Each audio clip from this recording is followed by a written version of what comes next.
All right, welcome everyone this afternoon. We're happy to have you here for the Center on Technology and Disability Cafe webinar.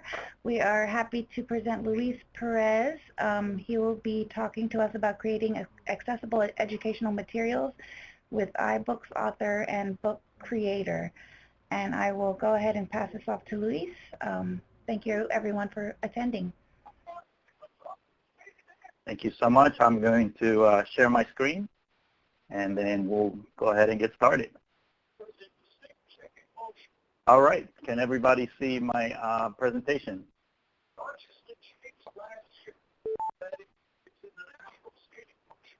Can I get a heads up? Just make sure you can see the presentation on the screen.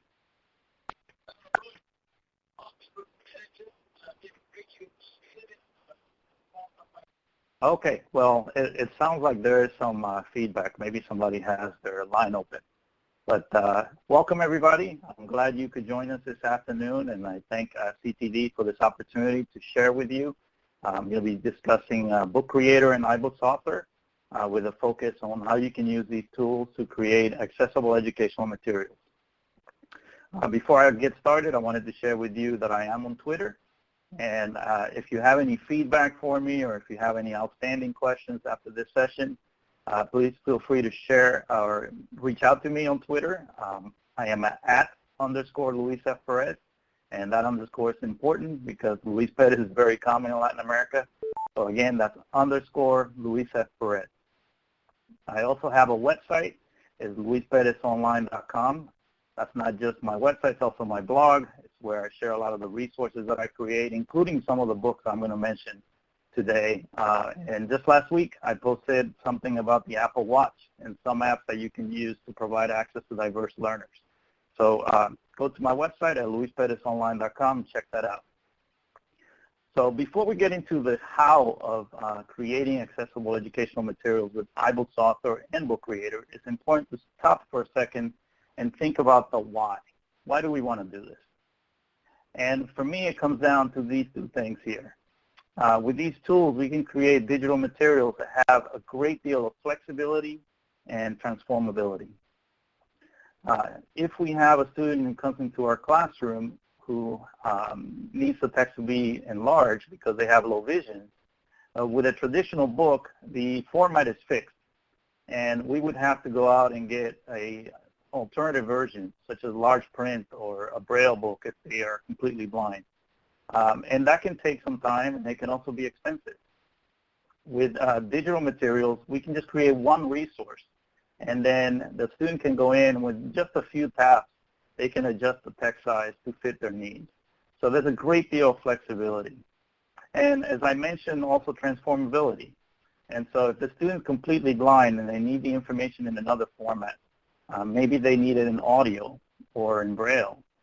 Again, we can take the same book and they can use text-to-speech. Or if they're completely blind, they can use a screen reader that's built into most mobile devices nowadays to hear that information in another format that makes sense for them or that works for them. And if they have a Braille display connected to their device, then they can get that same book in Braille. So again, it's that flexibility, that transformability that makes these materials so powerful. And on a personal note, I'm very passionate about educational materials that are accessible because I myself had benefited greatly from them. As a former student, I just finished my doctorate a couple of years ago, and I had to access a lot of information in digital format, and that really made it easier for me because whenever my eyes get tired, I could use text-to-speech. I have low vision, and so the ability to go in and adjust the text size or use text-to-speech was really, really valuable to me. So flexibility and transformability is the reason, the major reason why. Now, today I'm going to focus on 3 best practices for making your materials more accessible when you create them with the tools we're going to discuss. The first is the proper use of headings.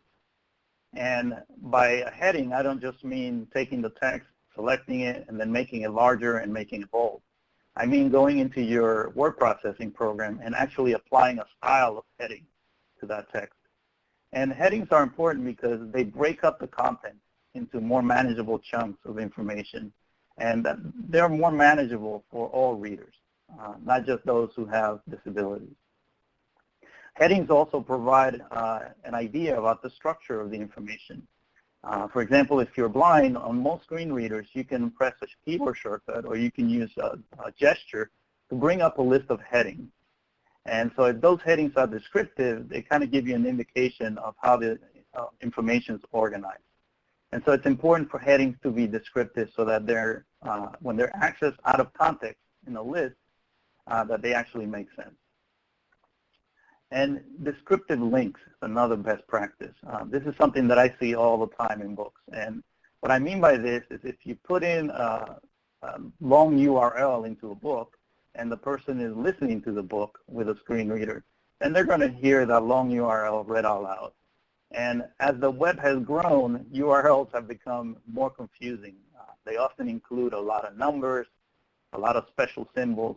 So we want to make sure that instead of putting the entire URL into the book, we want to select some text that's descriptive and make that into the hyperlink instead. And then the final thing that I'm going to cover is accessibility descriptions. So whenever we have visual content in our book, such as images, charts, tables, things like that, we need to make sure that that information is described to somebody who can't see it. And so that's what an accessibility description. If you're familiar with web design, another way that you may know this is as alt text. So on web pages, we have alt text to describe images. Here, we can do the same thing with accessibility description. In terms of the workflows that I'm going to mention today, we're going to focus on Book Creator in the first half of this presentation and iBooks Author in the second half. And I see these two tools as being very much complementary to each other. Book Creator, you can actually try it out for free. It's a fully functional demo and allows you to create one book. And then if you want to create unlimited books, it's a $4.99 app. It's available for iPad, Android, and Windows, recently available for Windows. So this is a great option if you want a tool that's cross-platform and that allows you to create these books right on your mobile device. And iBooks Author, unfortunately, it's only available for the Mac. There are other tools out there. One of them is Adobe InDesign, but that's a tool that's really aimed at the professional publishing market. So it does cost some money, whereas iBooks Author is free. And Adobe InDesign also has a steep learning curve. iBooks Author, as you'll see a little bit later, is fairly simple, very easy to learn, very intuitive. And it comes with a number of templates from Apple that allow you to get started very quickly with something that looks really nice. So we're going to begin with Book Creator, and then we're going to look at iBooks Author. The use of these two tools, even though I believe that they both can be used by students, I tend to think of Book Creator as probably the tool you want to start with if you want students creating their own books. It has a very simple interface, especially if you're working with younger learners. The interface probably will make more sense to them. So if you're working in elementary school, middle school. And then iBooks Author is a more robust tool, but also has more of a learning curve and a more complex interface. So that may be appropriate for older learners or as a tool that the teacher uses to create alternatives to textbooks. So those are the two tools we're going to look at today. We're going to get started with Book Creator first. Before I look at the how, though, I want to give you some examples of books that I've created with each of these tools. The first is a book called I Am More Powerful Than You Think, and it's currently available for free in the iBookstore, and it's a collection of digital stories where people with disabilities speak about the power of technology and how it makes them, as the title says, more powerful than you think. And then I'm going to demo one of the books that I've created with iBooks Author. I have 3 available in the iBookstore right now. The first one, A Touch of Light, it's about adaptive photography. I am visually impaired and I'm also a photographer. Great combination, of course. But there's a book on the iBookstore that shows you all about that, how to create photography, even if you have a disability. The one that I'm going to focus on is the one in the middle here, Hands Free, Mastering Switch Control on iOS. And that was a collaboration that I did with my good friend in Australia, Christopher Hills. And Christopher Hills has cerebral palsy. And of course, I'm visually impaired. And using the power of the internet, the two of us created this book to show other people how they can use Switch Control to have hands-free access to their mobile device. And recently, I put out a book called Zoom In. It focuses on all the low vision supports that are built into iOS devices, the Mac, Apple TV, and even Apple Watch. So check those out in the iBookstore, but for today, I'm going to focus on hands-free, since it's the latest one that I've put out. As I show off these books, I'm going to talk about some of the accessibility features that are supported. I don't have time to show you all of them, but I do want to show you a few that are important and that I think everybody should have a command of, specifically the text-to-speech in the form of Speak Selection and Speak Screen on iOS devices. So kind of a caveat, I am an iOS device user. I'm a Mac user. However, if you're using other platforms, most likely you will have accessibility features that are built into them as well. So I would encourage you to go into your settings and look for those options and get familiar with them, because you can get a lot of benefit out of them, even if you don't have a disability. Something like text-to-speech can really benefit any reader. So with that out of the way, what I'm going to do now is switch over to my iPad and then cross my fingers and hope everything works out okay.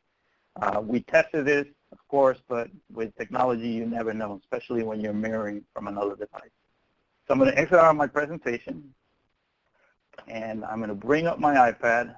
Hopefully everybody can see that. And we're going to go into the iBooks app. On iOS devices, this is the free app that you use for reading ebooks. And we're going to begin here with I Am More Powerful Than You Think. This is a book that I created with Book Creator. And we're going to look at Sadie and Sadie's story. Sadie is a really good friend of mine from North Dakota. She has cerebral palsy, and she's a video editor, actually pursuing a degree in film studies at Full Sail University. So when you open this book and you go to her page, the first thing you're going to see is all of her information. These links are live. You can tap on them and go to her website, go to her YouTube channel, and so on. On the next page, there's a little blurb that tells you a little bit more about Sadie.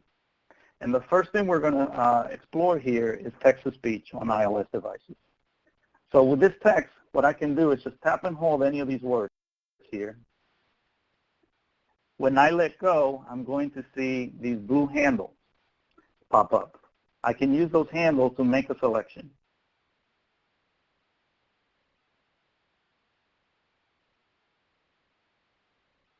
And that looks about right. I'm not going to select the whole thing.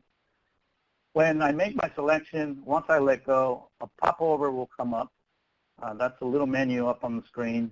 And from that menu, I can choose Speak. And then let's cross our fingers and hope this comes through the right speaker here. But when I tap on Speak, it's going to basically read the text out loud using synthesized speech. I have cerebral palsy, and I really love assistive technology. Technology has been a huge part of my life for a long time, and it keeps getting better by the second. It gives me access to my world.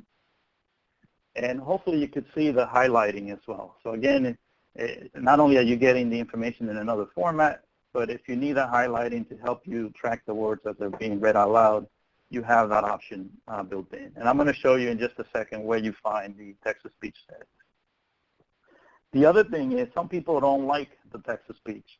And in Book Creator, another thing you can do is you can just record your voice and include it in the book as a recording right on the page where the text appears. So I'm going to tap the little speaker icon that appears at the bottom of the page, and you're going to hear text-to-speech again, but this is Sadie, something that she created. Actually, tell you what, I'm going to go to another page, another story, so that you can hear an actual person that recorded it. So here's my friend Daniela. She's from Spain. She is completely blind, and she creates videos. Apple technologies expand my creativity. For me, editing a video or formatting a beautiful document is not something strange as it was before, as I am a blind person. So there you go. So we can have text-to-speech, but we can also have actual narration that's embedded right on the page as a recording. Now, the other thing we can do is bring this content to life, and we can do that with video. So not only does Sadie give us a little blurb, but she also created a video that I can tap on here right on the page, and it will play.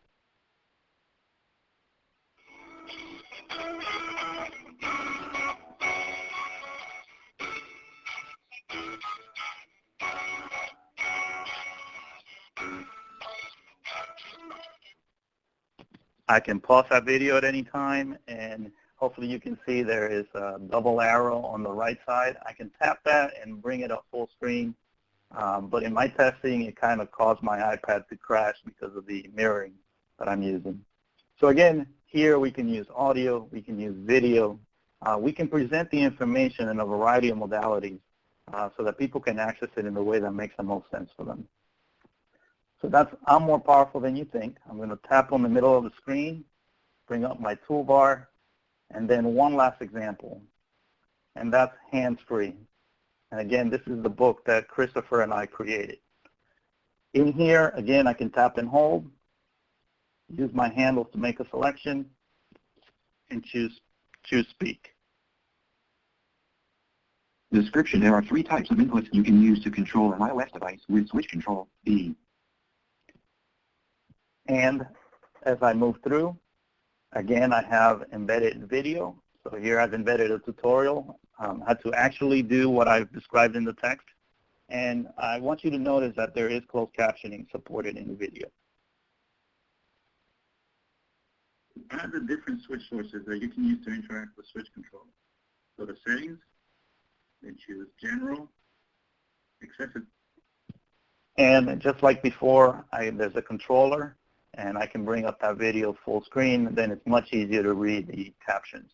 And on iOS devices, you can even customize the captions. So you can see that I have them with a blue background with yellow text on it. And here's an example of a widget on the left side where it says Tips and Tricks. I can tap that icon, and it brings up a little box where I can put in additional content without really breaking the flow of the information. So basically, I can layer the content so that the more basic content is on the page, and that which is more advanced, for people that are interested in kind of following the topic in more detail, they can tap the icon and then access that content through the popover widget. Last thing I want to show you here is if I tap the page in the middle again, I get the toolbar, and one of the options in the toolbar, all the way at the top in the upper right-hand corner, I have an icon that looks like 2-letter A, a big A and a little a. In here, I can turn on what's called a scrolling view. So instead of flipping the pages left to right, I can now just keep scrolling. The other thing this does is it removes a lot of the interactive content, and it moves it off to the side. So this is basically a reading view where the text is more important. That's what you want to focus on. And you can go back and forth between the reading view and the more interactive view where you have the videos and so on inline. Now, I talked about flexibility. Here's the other thing you can do with a scrolling view. You can go in and you can tap a few times on the letter A, the big A first, and you can resize that text to whatever size you need, and then you can bring it down by tapping on little a. So there's an example of that flexibility that I talked about. This is not a separate book. This is the same book for everybody. It's just that we can go in and we can turn on features as we need them. So this view here is also great if you have a student who might be distracted by having all of the interactive content in the middle of the page, and you want them to focus on the text a little bit more. So I'll go ahead and switch that back, and let me see how I'm doing on time here. I'm doing pretty good. So there are other accessibility features. I'm not going to have time to demo them all, but just know that on your iOS device, you can go to Settings, you can go to General and Accessibility, And there's a whole range of different features here that you can customize or you can use to customize your device. Under Vision, that's where you're going to find speech. And the feature that I demoed today is called Speak Selection. There is also one called Speak Screen, where you don't have to select the text first. You just basically perform a gesture. And as I said there, it's just swiping 2 fingers from the top of the screen. So if I do that right now. Speak selection on. A speak button will appear when you select. The other difference between Speak Selection and Speak Screen is you have a controller on the screen. And so you can control the navigation, you can control the speaking rate, and when you're finished, you can tap the X and you can stop the Speak Screen feature.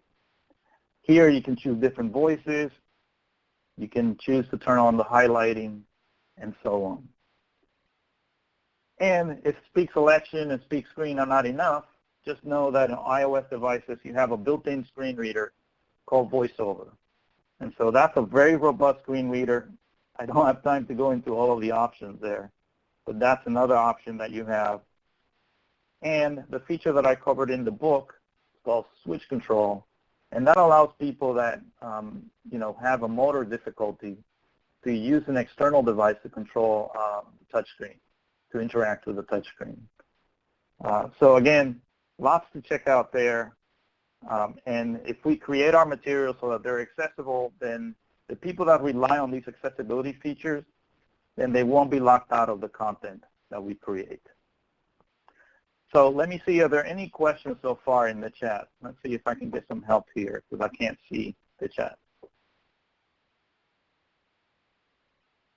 All right, you've got a couple in here. I think you answered one already about the controlling the reading speed. The next question was, or the question before that was, is there a selection of voices?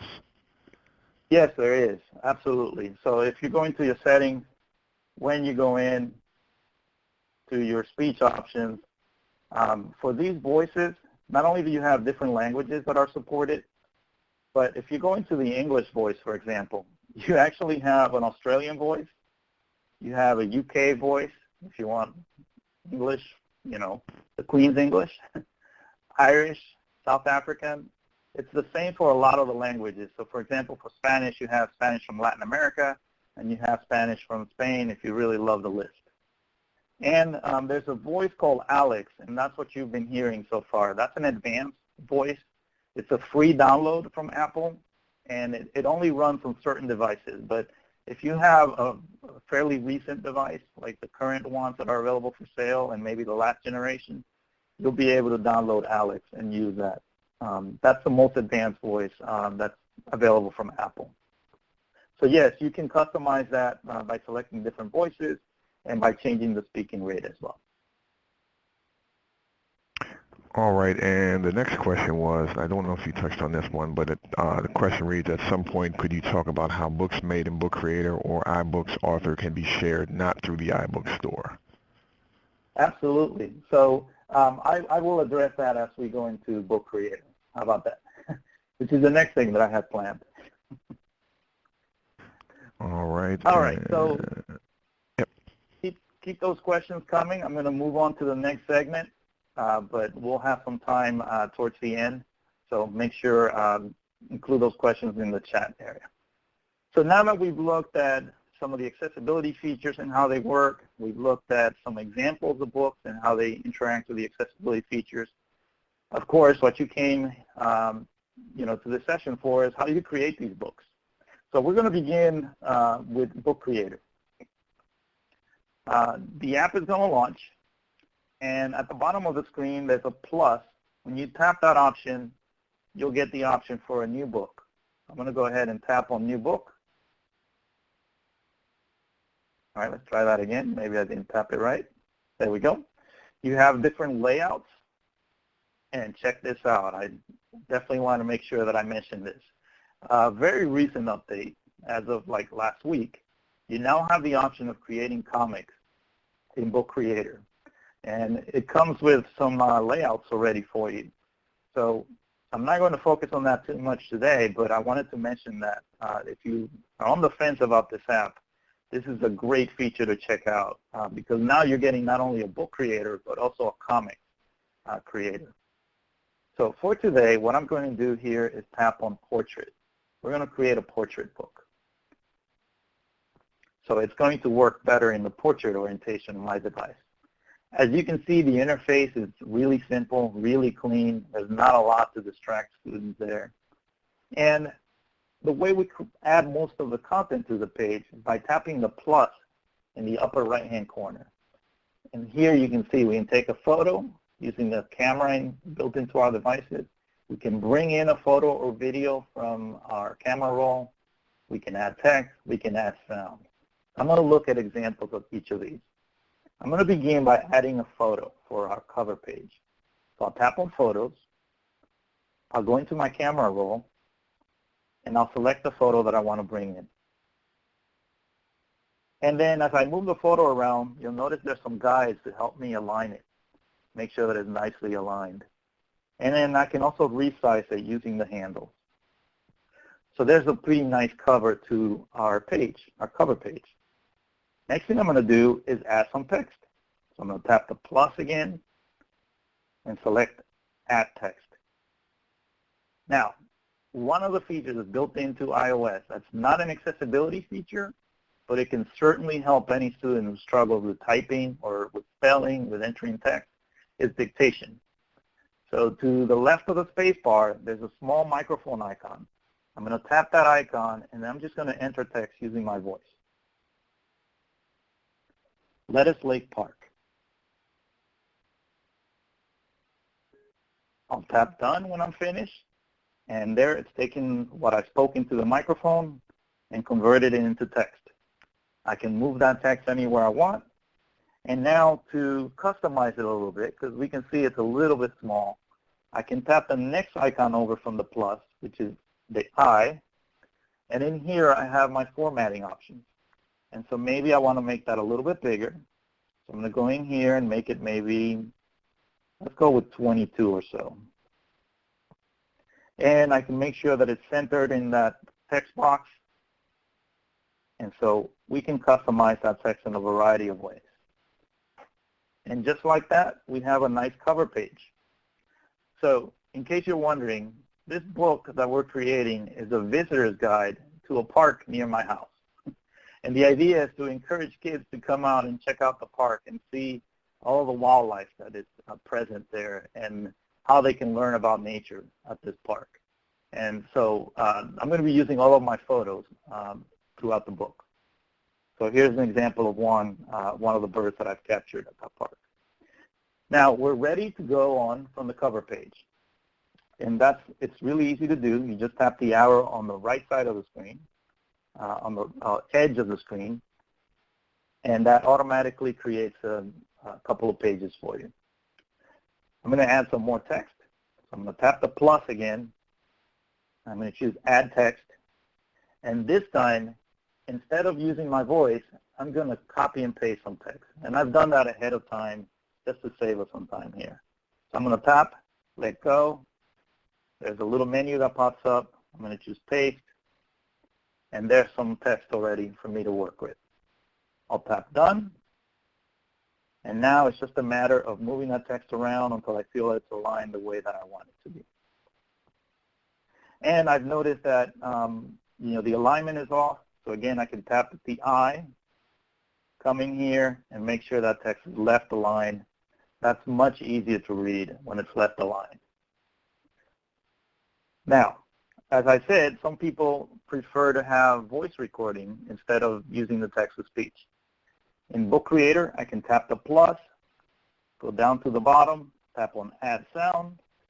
It gives me a nice big icon. I can tap on that icon and start my recording. I'm just going to record the first sentence here, the first couple of sentences. Lettuce Lake Park opened in 1982. The 240-acre site offers something for everyone. It's 4 o'clock. When it's, the recording is finished, I can choose to save it by just tapping on yes. And that gives me an icon. I can move that to the bottom of the page so that it follows the text. And I can preview it right on the page. So I can tap the icon and it will start playing back what I recorded. Lettuce Lake Park opened in 1982. The 240-acre site offers something for everyone. So there's our recorded speech or narration. And that's a great thing to add, just to give people options of how they want to access the content. Last thing is I can tap the plus one more time, go into my camera roll, and instead of a photo, I'm going to choose a video that I've saved to my camera roll. I can get a preview here. Oh, sorry about that. It happens sometimes. Give me a second. My iPad crashed, so let me bring it back up. Sit tight. These things happen. Okay. All right, let's go back into Book Creator. All right, what I'm going to do is tap Use, and let's see if it comes back on there. It takes a second to compress the video. All right, there we are. We're back. It was just confusing my mirroring application. So once I've added a video, I can again move it anywhere I want on the page. If I move it too close to the edge, it gives me a warning. You basically see a red bar. That's letting me know it's too close to the edge. So I'm going to move it in a little bit and align it with the text. And there's my video. And it's just basically a quick slideshow of some of the birds and wildlife that you will find in at the park. I can go to Pages, and I can see what we've created so far, which is just the cover page and the first page of our book. And I can move things around in here, basically just using drag and drop. So I can arrange things any way that I see fit. Let's move this one here back to where it was. When I'm finished, I can go in, just go into any of these pages. And then if I want to get a preview, in the upper right-hand corner, there's a share icon. That's the last icon there. When I tap that icon, I can send that right into iBooks, and I can get a preview. And I'll do that real quick so that you can see the book that we've created. So it'll take a second to process that, send it over to iBooks. There it is. There's our cover. You're only going to see the cover for a few seconds, and then it goes to the first couple of pages that we created. And it's taking a little bit of time to load there, so I'm going to go back into Book Creator. So that's just a way to get a preview to make sure everything is working the way you want it to. So to answer one of the questions, if I tap on My Books in the upper left corner here, I can get a list of all the books that I've created. I can tap the I at the bottom of the screen, and before I share this, I want to go in and make sure I give this book a descriptive title. Lettuce Lake Park Visitor's Guide. And I just use my voice there to put in the text. And I could also make sure that the author information is correct. Gives you a little bit of information about the book. This is also where you go to delete the book. If you change your mind, you don't want to publish it. So once we've put in that information, we're ready to share the book. That's where the share icon, all the way at the bottom of the screen, comes in. So there's a number of ways you can export this. You can export it as an EPUB document. And EPUB is a standard for digital books. So that's a great option. You could then upload this to the iBook store if you want to make it available there. Or you can just take the book and host it on your website, your blog, anywhere where people could download the file and open it with an application that can read EPUB. As a best practice, I always encourage people to also provide a PDF. It's not going to be interactive, but at least people are getting the text content, and they can use text-to-speech with that. And the last option that I really love here in Book Creator is you can export this as a video, which you could then post on YouTube. And that's great for parents.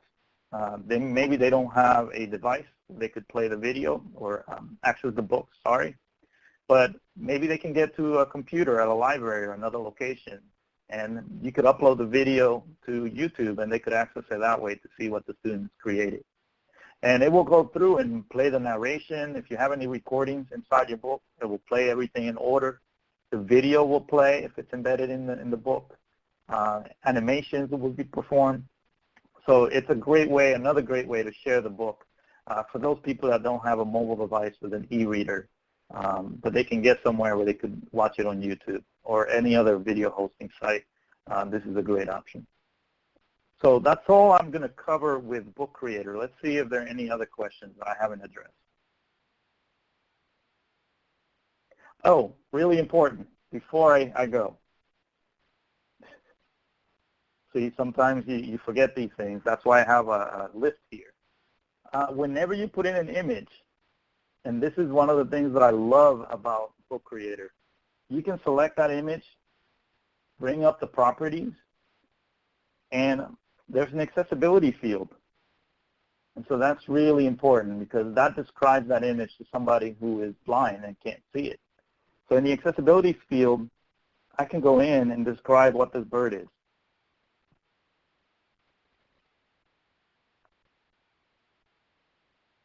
And so that information will now be attached to that photo, and it can be read by a screen reader. And when we're describing this photo, we're not focusing on the appearance, the exact appearance of it. We just want to tell the person what information this photo portrays. So just knowing that this is a roseate spoonbill is enough. So there we go. Now we have an image that's accessible to a screen reader.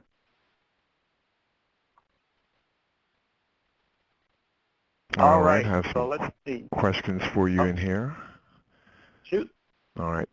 So first one is, what ebook format is the hands-free book? That's in the proprietary iBooks format, which is what I'm going to look at next. All right, and So, the next question is, oh, I'm sorry, go ahead. No, go ahead.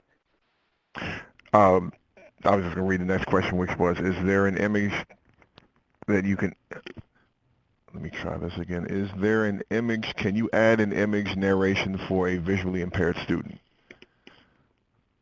Well, that's what that accessibility description is basically. It's not narration per se. You're just describing the information that the image includes. So whatever you put into that field, when you turn on the screen reader, that's what it's going to read out loud. Okay. Do you have room for one more? Sure. While I switch over, I'm going to exit out of the iPad, so go ahead and do that. All right, so the last one is it possible to make a custom gesture on the iPad for the two-finger swipe down for speak page? Yes, but even better, you can just use Siri. I mean, you can't change that gesture. That's kind of baked in to iOS. But if you have a student who can't perform the gesture, there are a number of options. One of them is switch control. There is a speak screen option within switch control. But even easier, you can just activate Siri and say speak screen. And it will read everything that's on the screen, not just the text, but all of the interface elements.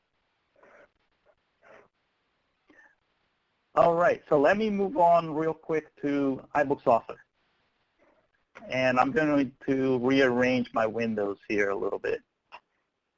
Okay, so iBooks Author, again, this is a free tool from Apple. It's only available on the Mac, unfortunately. It's my hope that someday we'll have similar tools on all the other platforms. But in here, I'm going to open a new book. So I'm going to tap on File and choose New. When you do that, the template chooser will come up. And this is one of the nice things about iBooks Author. You don't get overwhelmed by a blank page. There's already a number of templates here with beautiful placeholder images. Apple's taking care of the typography as well, so everything looks really nice on screen. You could even create some EPUB books from in here. So there's two formats supported here. One is EPUB, which is the industry standard, and then the other one is the iBooks format, which is the more proprietary Apple format. For our exercise today, we're going to choose photo book template. I'll just double tap that template. It's going to bring it up. And I'm going to resize things a little bit here so that it's easier for us to work in the limited screen real estate that I have in my laptop. So as a best practice, before you start working on your book, make sure that you organize all of your assets. So if you look at the right side of the screen here, you'll notice I have all my images in the folder. I have all my sound files, all of my text, my video, and so on. So everything that I'm going to add into the book, I've organized by format. So it's not only easier for me to find, but it just keeps things nice and neat. Other best practice. For the text, always work on the text first in a word processing program. That could be Microsoft Word, that could be Pages, but iBooks Author is a great layout application. It's not so great if you're trying to do a lot of text in it. So I always do my text first in my word processing program. The other thing is, and again, this is an accessibility best practice, I'm going to bring up that text document. This is the text we're going to import into our ebook. You'll notice that I've split up sections using headings. And so in my word processing program, I went in, and for natural history, I didn't just select the text and make it bold and make it bigger. I actually selected the text and then went to the toolbar and chose heading. And in this case, I made it a heading 2, heading level 2. Same thing for educational programs. I went into my application. From the toolbar, there was an option called Styles, and I selected heading level 2.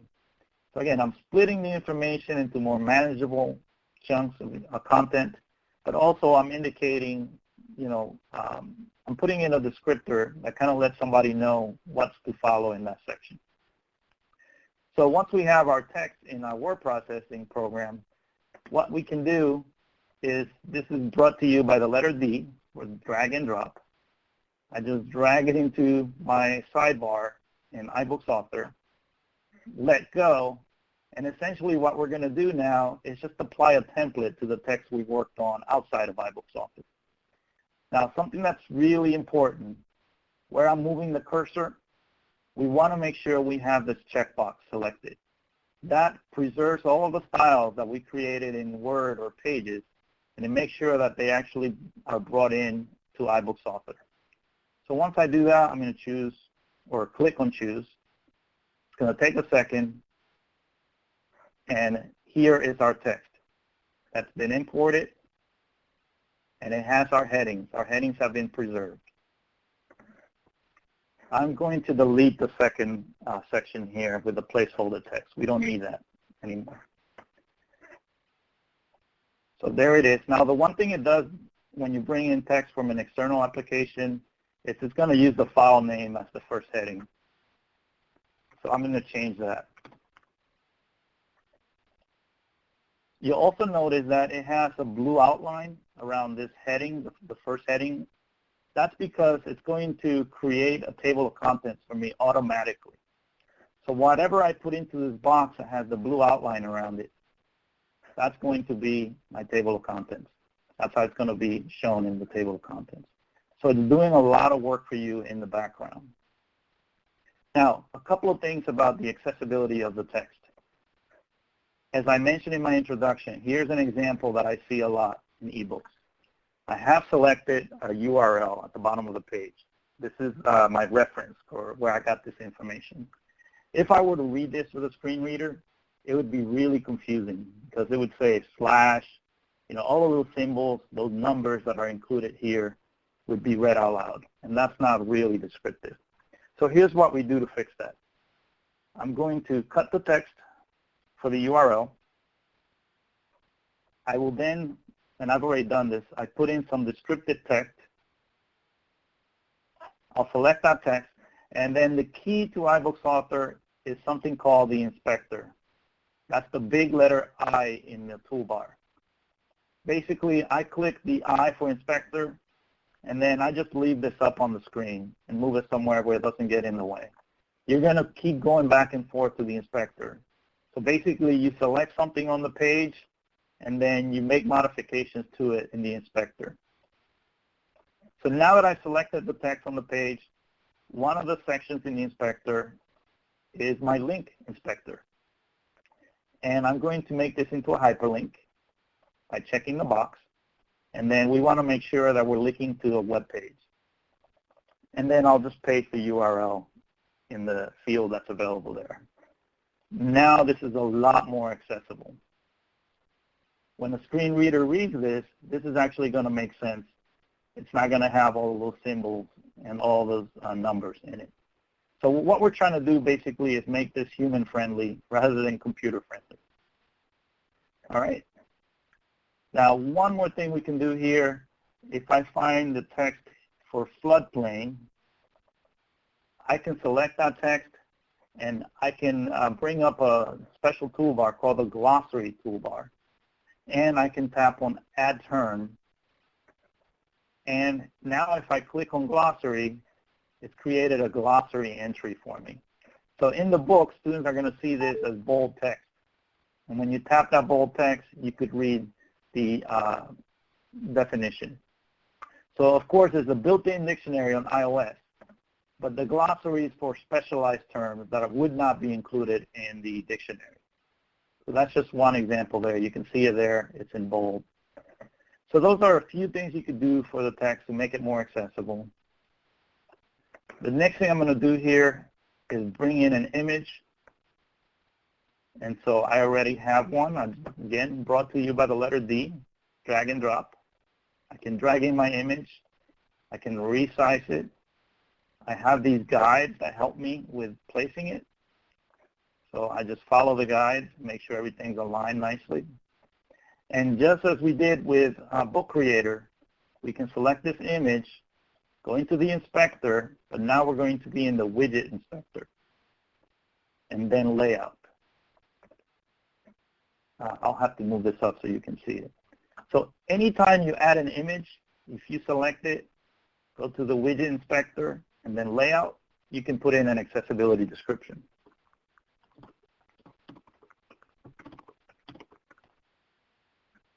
Oh, nice. I was able to type correctly this time. So there we go. We've made this image accessible now. It has a description that's going to be read out loud for a student who's blind. And it's that simple to make it accessible. So now our text is accessible, our image is accessible. Let's bring this book to life, and we're going to do that with something called widgets. So in the toolbar, there's a widgets option. And the first one that I use quite a bit is the gallery widget. And again, I'm going to place that on the page, use my guides to help me with that. And in here, we're going to create a widget with all of the different birds that you'll find if you were to go to Lettuce Lake Park. I'll select my images that I've saved to a folder on my computer, and D&D, drag and drop. And just like that, we've created a photo gallery. Now this one is kind of messed up. What I can do is double tap on it and then bring it down, and now it looks good. If we go to the inspector, we can add an accessibility description. Actually, if you just change the title,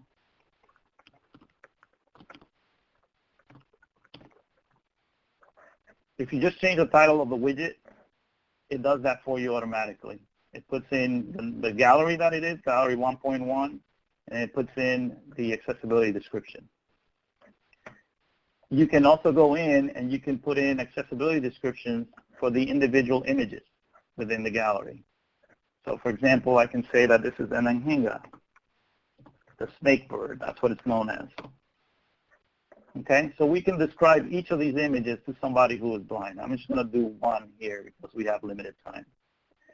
For accessibility, I also like to show the thumbnail at the bottom for navigation. So now you can basically tap each of these thumbnails and you can go to the next image.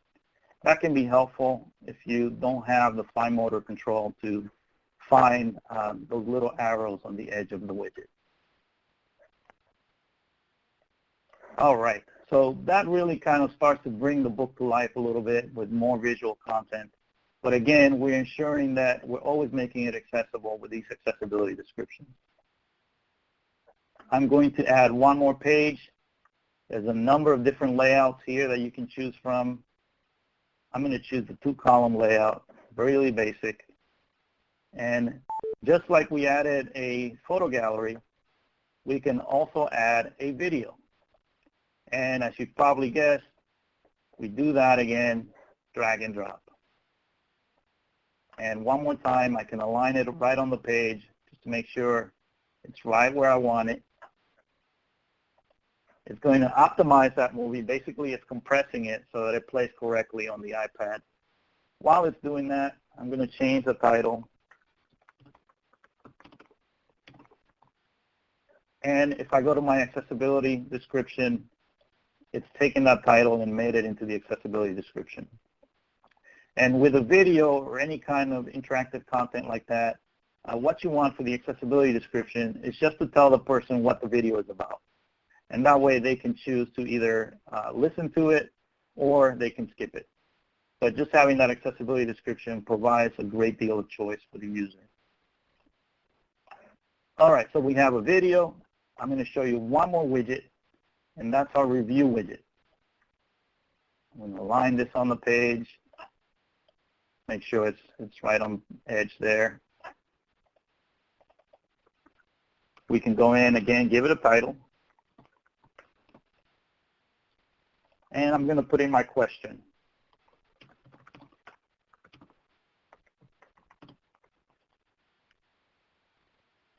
We're going to say food, so it's what it eats. Maybe disease, so maybe when they're ill, they look pink. Age, and maybe too much Florida sun. And I live in Florida, by the way. And then you just indicate what the correct answer would be. And that's it. Now, we're not limited to just multiple choice. There are some more interactive widgets in here, like drag a label to target and so on. Those are a little bit trickier to make accessible, but you can do it because they have an image. You can make that image accessible. The trick is to not give away the answer when you put in the accessibility description. So with these widgets, they're not connected to a database or anything, but basically you put them in the book so that the learner can self-check. They can check their understanding as they go along. That can be motivating for some learners to just know that they understand the content before they move on to more challenging information. I think everybody likes to be able to check their understanding as they go along. So again, this is all we have so far. And just like in a cooking show, I'm running low on time, so I'm going to bring up one that's almost finished. See, I just took it out of the oven. And the last thing I want to show you is you can very easily build your cover page. If you don't like the cover image, you can just go in and just drop a different one in. There it is. And the last thing is you can add a video at the beginning. And again, I would just drag this video in. That would be my intro video. So a video like the one that I created to preview this session, it fits in a format that's supported, and then M4V format, I can just drag it in and then I could play that. I'll play the first few seconds of this one. This is one that I created on my iOS device using iMovie.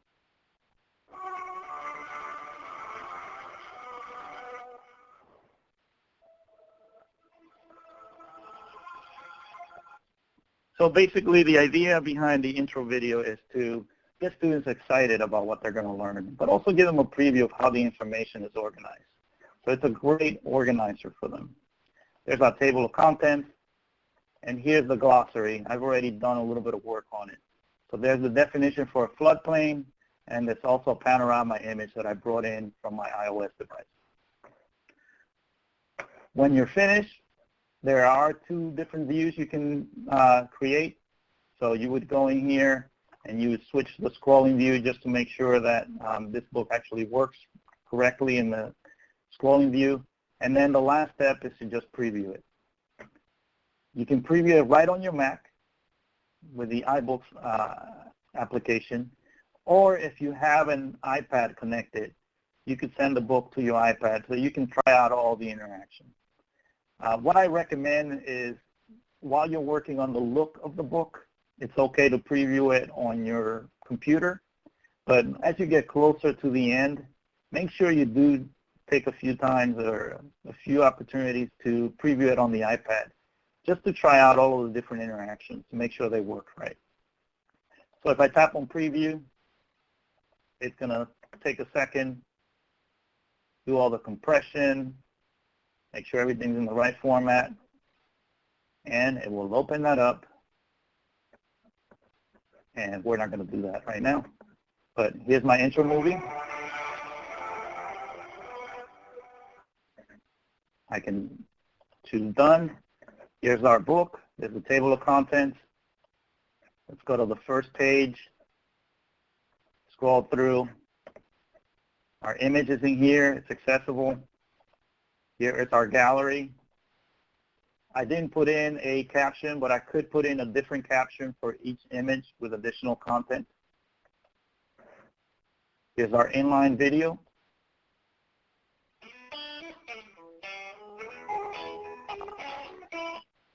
And then the last thing is we could check our understanding, and that could be a number of questions, including multiple choice, but also some more interactive ones. I just put in a multiple choice in here.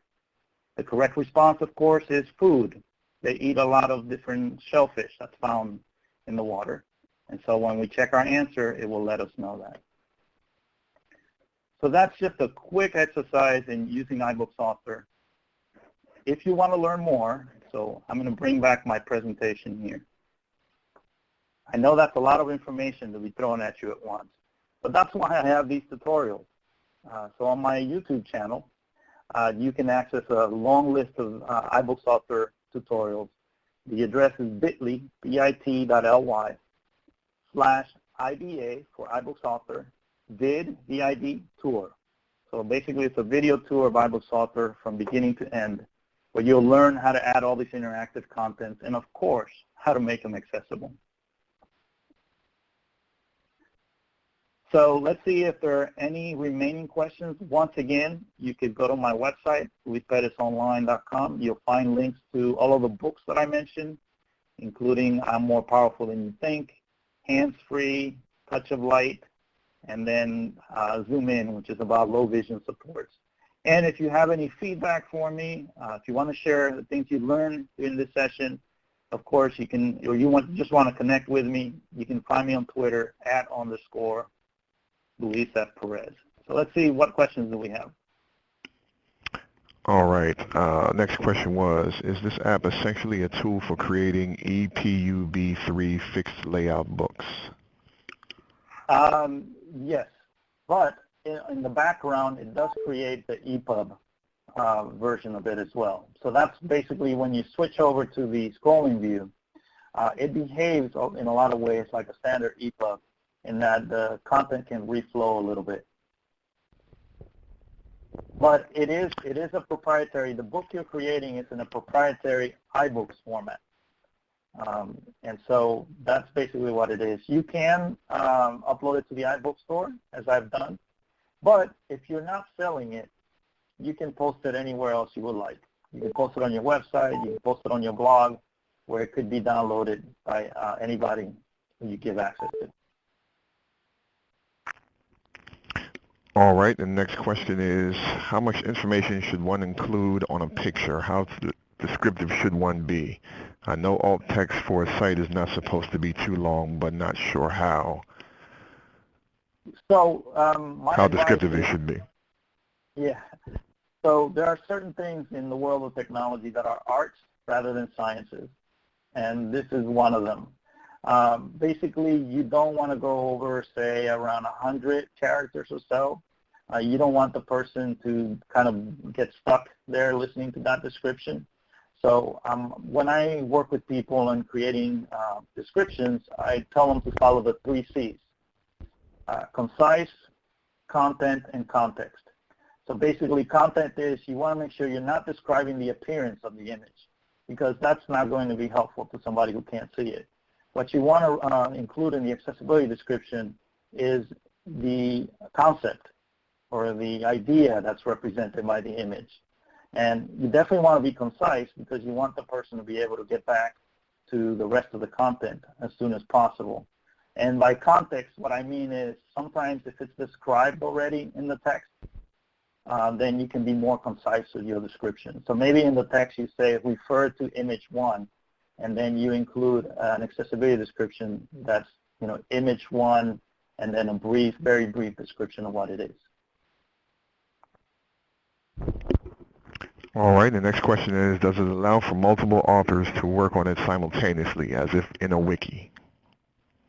Not in iBooks Author, but what you could do is you could email each other the files, and that's how Christopher and I worked.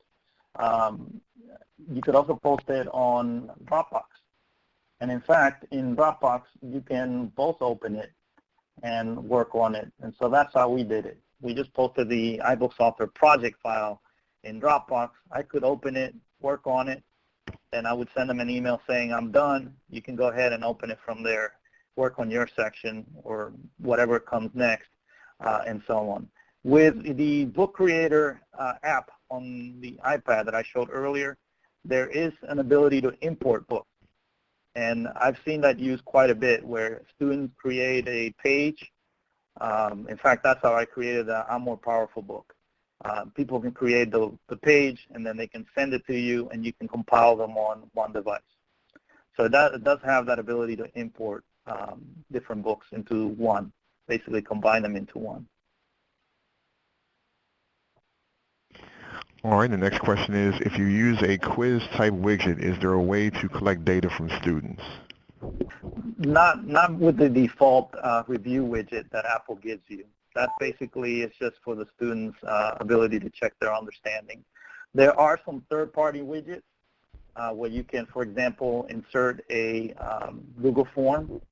And so there, of course, it would behave just like any Google form. You fill it in, you submit it, and that information goes into a related spreadsheet. I would be careful, though, with some of the third-party widgets. Their accessibility varies depending on how committed the widget developer is to accessibility. With the ones from Apple, you can be pretty certain that they've tested them for accessibility and they work pretty well with VoiceOver and the other accessibility features.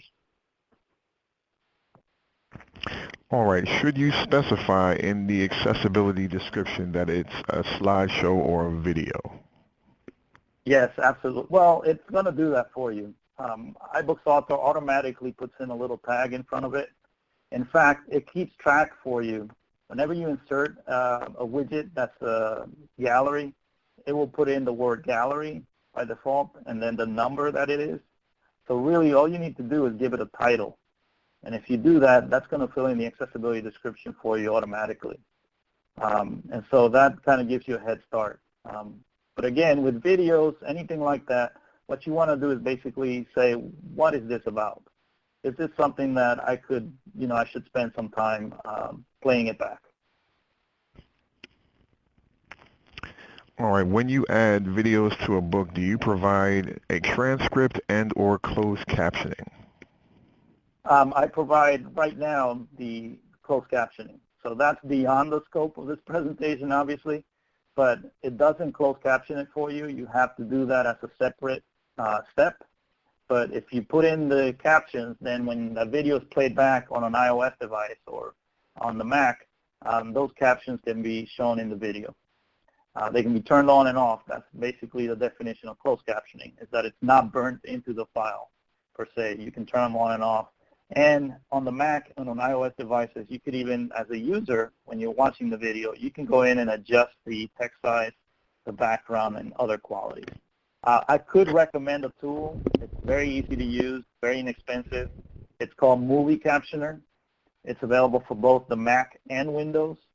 And what that lets you do is bring in some video and play short segments of it so that you can caption it. All right, got one person typing. No problem.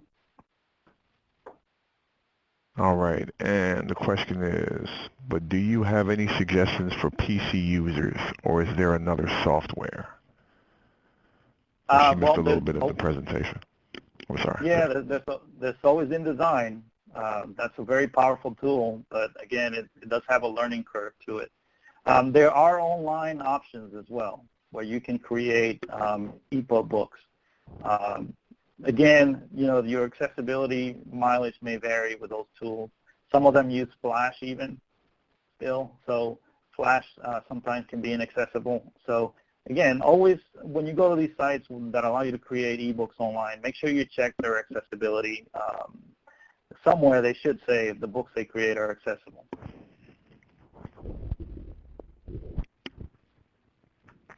All right. Is that about it for the questions? I know we've gone over just a little bit. Yeah, I think that's everything. A lot of thank yous. All right. Well, I want to thank everybody for joining us today. If there are any additional questions, again, you can join me on Twitter. Just follow me on Twitter @_Luis F. Perez, or just go to my website at Luis Perez Online. I want to thank CTV and the staff there for all the support today, and I want to thank you all for allowing me to come to you and share information about Book Creator and iBooks Author.